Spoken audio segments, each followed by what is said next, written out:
Shalom Elohim, haleluya, puji nama Tuhan. Semangat pagi Bapak Ibu Saudara yang dikasihi Tuhan kita, Yesus Kristus. Jumpa lagi bersama saya Pendeta Samuel Mawuntu dalam Renungan Pagi ke 2024 hari. Renungan pagi ini mengudara, puji Tuhan. Bapak Ibu Saudara yang dikasihi Tuhan, sebelum kita membaca, mendengarkan, dan merenungkan firman Tuhan hari ini, mari kita berdoa.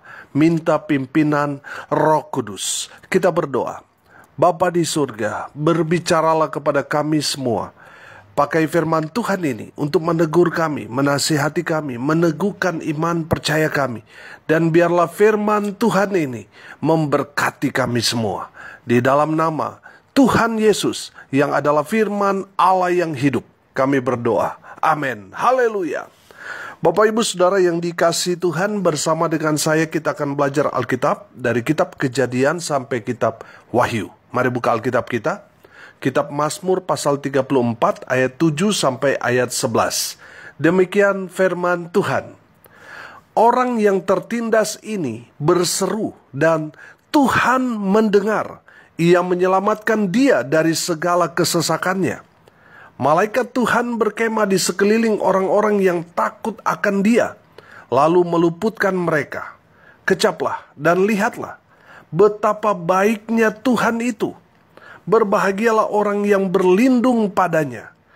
Takutlah akan Tuhan, hai orang-orangnya yang kudus, sebab tidak berkekurangan orang yang takut akan dia. Singa-singa muda merana kelaparan, tetapi orang-orang yang mencari Tuhan tidak kekurangan sesuatu pun yang baik. Amin. Haleluya. Bapak Ibu Saudara yang dikasihi Tuhan, konteks kebenaran firman Tuhan ini ketika Daud lari dari Saul. Karena Saul mau membunuh Daud karena kecemburuan Saul kepada Daud. Saudara yang dikasihi Tuhan, Daud lari pergi ke Gad. Nah, di saat dia sedang dalam penyamaran, dia melarikan diri itu, rupanya Daud ini dikenal oleh pegawai-pegawai Raja Akis. Karena Daud ketakutan kalau dia dikenali, dia akan ditangkap oleh Raja Gad itu dan konsekuensinya Daud pasti dibunuh. Karena ketakutan itu, Daud berakting pura-pura gila. Rupanya Daud ini sangat menjiwai akting orang gila itu. Membuat Raja Akis, Raja Gad itu, ketika dia melihat Daud seperti orang gila, dia tidak percaya kalau itu Daud. Singkat cerita, loloslah Daud dari tangkapan anak buah Raja Gad itu. Saudara, firman Tuhan ini yang saya tangkap dari kebenaran firman Tuhan yang sudah kita baca dan dengarkan bersama-sama, ini merupakan kesaksian Raja Daud, bagaimana Tuhan menolong Daud pada waktu Daud ada dalam bahaya. Apa yang dilakukan Daud ketika dia ada dalam bahaya? Yang pertama, yang dilakukan Daud berseru kepada Tuhan. Amin. Coba saudara lihat ayat 7. Orang yang tertindas ini berseru dan Tuhan mendengar. Ia menyelamatkan dia dari segala kesesakannya. Amin. Bapak Ibu Saudara yang dikasihi Tuhan, ketika Daud alami dia ada dalam bahaya, dia seperti keluar dari gua singa pergi ke mulut buaya, saudara. Saudara, dia ada dalam masalah yang besar. Yang Daud lakukan adalah berseru, dia berdoa kepada Tuhan dan Tuhan mendengar doa Daud. Saudara yang dikasihi Tuhan, kalau saat ini saudara mengalami seperti Daud, saudara ditindas, saudara mengalami satu pergumulan persoalan yang begitu berat saudara alami saat ini. Saudara sudah berusaha berupaya apapun tetapi tidak membuahkan hasil. Saudara dengar firman Tuhan ini. Berserulah kepada Tuhan. Amin. Seperti Daud. Dia berseru kepada Tuhan dan Tuhan mendengar doa dari Daud. Saudara, Kalau saat ini, saudara, Tuhan izinkan, saudara mengalami satu pergumulan yang besar, saudara berserulah kepada Tuhan. Karena Tuhan mendengar doa-doa orang yang tertindas. Tuhan mendengar dan Ia akan menyelamatkan dia dari segala kesesakannya. Amin. Saudara, di saat saudara berseru kepada Tuhan, di saat saudara ada dalam tekanan, persoalan, pergumulan, surga mendengar dan pastinya Tuhan akan turun tangan menyelamatkan saudara. Haleluya.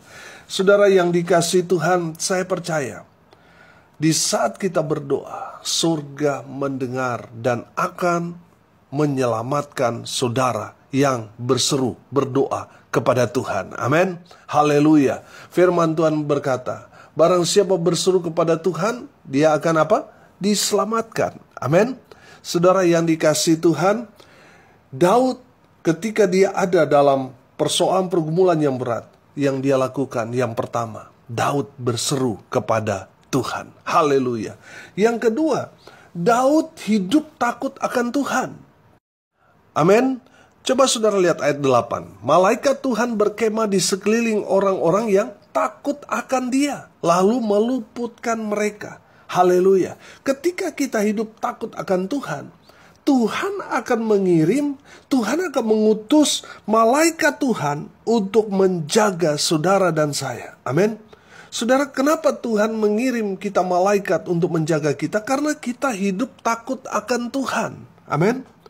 Daud hidup takut akan Tuhan, kita dapat melihat bahwa dia mengandalkan Tuhan dalam hidupnya. Saudara, perhatikan konteks firman Tuhan ini. Daud ada di Gad, dia sendirian. Dia tidak ada dikelilingi tentara, pasukan, pengaman presiden. Tidak, saudara. Daud sendirian. Dan Daud hidup takut akan Tuhan. Tuhan mengirim malaikat untuk menjaga, melindungi dia. Amin. Saudara, yang dia andalkan bukan pedangnya, bukan tentaranya, bukan koneksinya, bukan relasinya, tetapi Tuhan. Amin. Tuhan saja yang Daud andalkan. Makanya Tuhan datang untuk menjaga, melindungi dia dengan mengutus malaikat Tuhan untuk menjaga orang-orang yang takut akan Tuhan. Amin. Haleluya. Ayat 10, perhatikan. Takutlah akan Tuhan, hai orang-orangnya yang kudus, sebab tidak berkekurangan orang-orang yang takut akan Dia. Haleluya. Bapak, Ibu, Saudara, perhatikan di sana dikatakan, hai orang-orangnya yang kudus, takutlah akan Tuhan. Amin. Saudara, di dalam firman Tuhan ini kita dapat melihat orang yang hidup takut akan Tuhan, pasti dia akan menjaga hidupnya supaya tetap kudus. Amin. Saudara yang dikasihi Tuhan, saudara sudah melayani, sudah ikut Tuhan, tetapi saudara masih mencemari hidup saudara dengan perbuatan-perbuatan dosa. Itu menandakan saudara tidak hidup takut akan Tuhan. Saudara, hidup takut akan Tuhan itu berarti kita menjaga hidup kita supaya tetap kudus di hadapan Tuhan.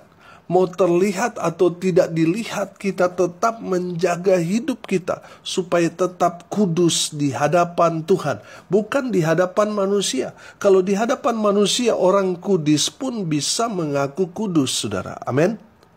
Betul? Saudara, hidup dalam kekudusan di hadapan Tuhan itu berarti, saudara, tidak ada yang dapat kita sembunyikan di hadapan Tuhan. Tuhan tahu dosa kita yang paling kecil, Tuhan tahu.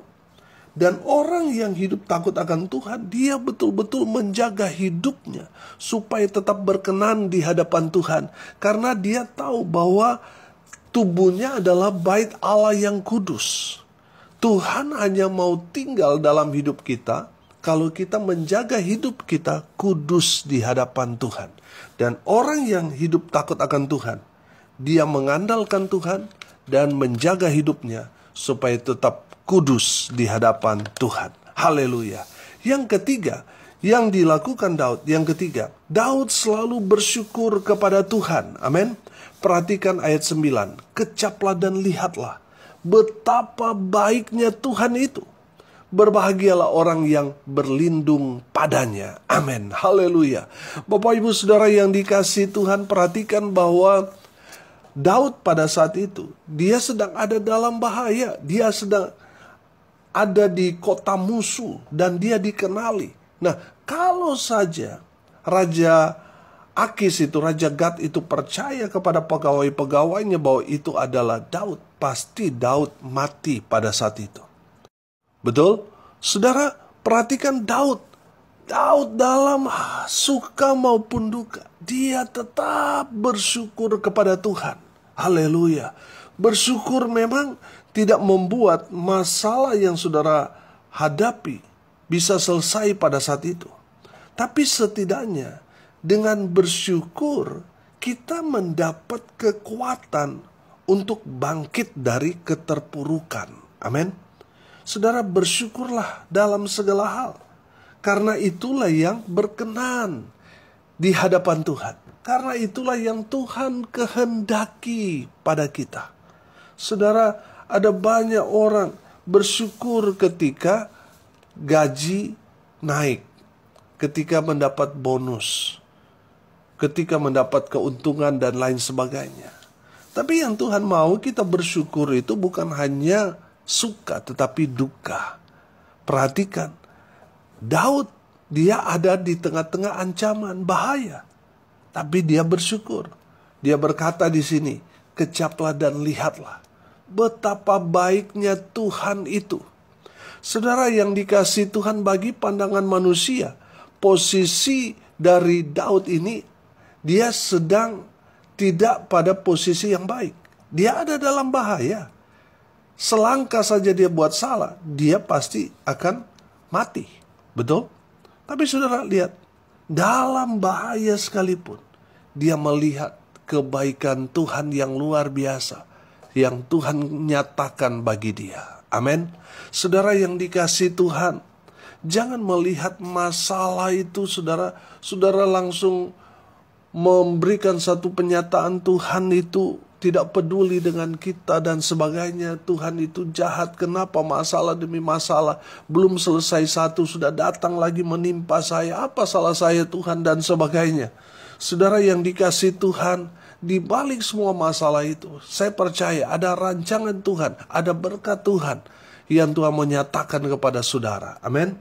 Saudara lihat Yusuf dalam perjalanannya. Kalau seandainya dia bisa mengeluh, Yusuf punya banyak cara, alasan dia untuk mengeluh. Karena apa yang dia alami semua hal yang tidak baik. Dia dibenci saudara-saudaranya, dia dijual saudara-saudaranya, dia difitnah, dimasukkan ke dalam penjara. Kalau seandainya dia mau bersungut-sungut, dia mau mengeluh, bisa saja. Dia punya banyak alasan untuk itu. Tapi Yusuf tetap selalu bersyukur kepada Tuhan. Bahwa manusia boleh merencanakan yang jahat kepada Yusuf, tetapi Tuhan merencanakan hal-hal yang baik buat Yusuf. Amin. Demikian juga yang terjadi dengan kita. Mungkin yang kita lihat itu prosesnya, saudara.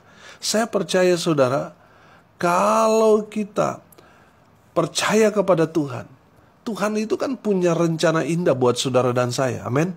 Jadi kalau kita percaya kepada Tuhan, mau dalam peristiwa yang buruk sekalipun, kita tahu bahwa Allah turut bekerja dalam segala hal untuk mendatangkan apa? Kebaikan bagi kita, orang-orang yang mengasihi Tuhan. Amin. Kecuali saudara tidak mengasihi Tuhan, baru saudara mungkin ketakutan, khawatir. Karena saudara tidak mengasihi Tuhan, gambaran saudara ada malapetaka, ada murka di depan yang menanti saudara. Saudara, saya mau bilang, bersyukurlah dalam segala sesuatu, baik suka maupun duka. Bersyukurlah kepada Tuhan. Amin. Karena Tuhan, di balik semua peristiwa yang kita alami, Tuhan punya rencana indah buat saudara dan saya. Amin. Haleluya. Yang terakhir, saudara, Daud mencari Tuhan. Saudara, perhatikan ayat 11. Singa-singa muda merana kelaparan, tetapi orang-orang yang mencari Tuhan tidak kekurangan sesuatu pun yang baik. Haleluya. Bapak Ibu Saudara yang dikasihi Tuhan, Perhatikan dalam firman Tuhan ini. Singa-singa muda merana kelaparan. Singa-singa muda ini kan diartikan orang-orang yang kuat, orang-orang yang hebat. Tapi menariknya di sini dikatakan singa-singa muda yang harusnya kuat, mereka merana kelaparan, mereka akan lemah. Dan itu terjadi di masa-masa pandemik, saudara. Orang-orang yang hebat, orang-orang yang tadinya kita lihat kaya raya, tiba-tiba merana, saudara. Susah, jatuh miskin. Tetapi orang-orang yang mencari Tuhan, walaupun dia mungkin dari segi pendapatan perekonomian sangat-sangat kecil, sangat-sangat minim, tetapi karena dia selalu cari Tuhan, tidak kekurangan sesuatu pun yang baik. Selalu berlimpah kasih karunia Tuhan dalam hidup orang-orang yang selalu mencari Tuhan. Semuanya ditambahkan, dan ditambahkan oleh Tuhan. Amin. Haleluya. Bapak Ibu Saudara yang dikasihi Tuhan, ketika saudara ada dalam masalah, jangan cari-cari masalah dengan datang kepada dukun, datang kepada orang-orang yang bilang pintar padahal bodoh. Saudara, kalau saudara orang Kristen, apalagi saudara sudah aktif dalam pelayanan, tapi saudara masih pergi ke dukun, saya mau bilang saudara orang bodoh. Saudara katakan dukun itu orang pintar. Dia tidak pintar, yang datang itu yang bodoh. Saudara yang dikasihi Tuhan, orang-orang yang tidak mencari Tuhan, mereka akan berhadapan dengan murka Tuhan. Saudara, cari Tuhan. Ada masalah, cari Tuhan. Ada pergumulan dalam rumah tanggamu, jangan cari tetangga, jangan cari orang. Saudara, cari Tuhan. Maka Tuhan akan memberikan saudara jalan keluar dalam setiap masalah persoalan pergumulan yang saudara sedang alami saat ini. Cari Tuhan. Amin.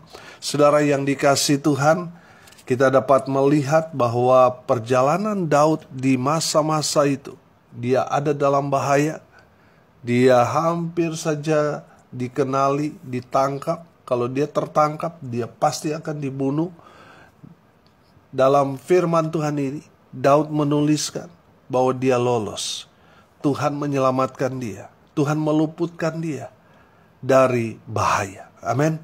Saudara, hari ini kita belajar dari Daud. Bagaimana dia bisa lolos dari bahaya. Apa yang Daud lakukan? Daud berseru kepada Tuhan. Daud hidup takut akan Tuhan. Daud bersyukur dalam segala hal.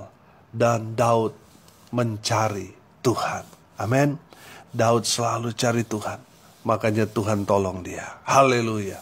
Saya percaya kalau ini terjadi kepada Daud, itu juga yang akan terjadi kepada kita.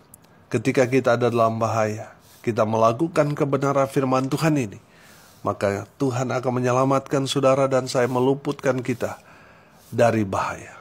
Amin. Mari kita berdoa. Terima kasih Bapa di surga atas kebenaran firman yang sangat memberkati kami. Berkati semua pendengar dimanapun mereka berada. Tuhan memberkati hidup mereka. Rumah tangga mereka diberkati, dipulihkan dalam nama Tuhan Yesus. Mereka yang sakit Tuhan sembuhkan. Mereka yang lemah Tuhan kuatkan. Tuhan hibur mereka yang berduka cita. Dan memberkati mereka yang hari ini berulang tahun. Tuhan Yesus memberkati dengan umur panjang, kesehatan, kekuatan dari Tuhan, menyertai hidup mereka hari ini sampai selamanya. Hamba berdoa biarlah berkat Tuhan turun, memenuhi semua pendengar. Bapak Ibu Saudara yang dikasihi Tuhan, arahkanlah hatimu kepada Tuhan dan terimalah berkat dari Tuhan Yesus. Tuhan memberkati engkau dan melindungi engkau. Tuhan menyinari engkau dengan wajahnya dan memberi engkau kasih karunia. Tuhan menghadapkan wajahnya kepadamu dan memberi engkau damai sejahtera. Di dalam nama Tuhan Yesus, sumber segala berkat. Bapak Ibu Saudara yang percaya, diberkati Tuhan, katakan amin. Puji Tuhan. Bapak Ibu Saudara yang dikasihi Tuhan, kalau saudara merasa diberkati melalui renungan pagi ini, bagikan juga kepada saudara-saudara yang lain, supaya mereka juga diberkati, karena untuk itulah kita dipanggil untuk jadi berkat. Salam kasih dari Jakarta, Ibu Kota Negara Republik Indonesia. Saya Pendeta Samuel Maubuntu. Sampai jumpa besok pagi. Tuhan Yesus memberkati kita semua. Haleluya.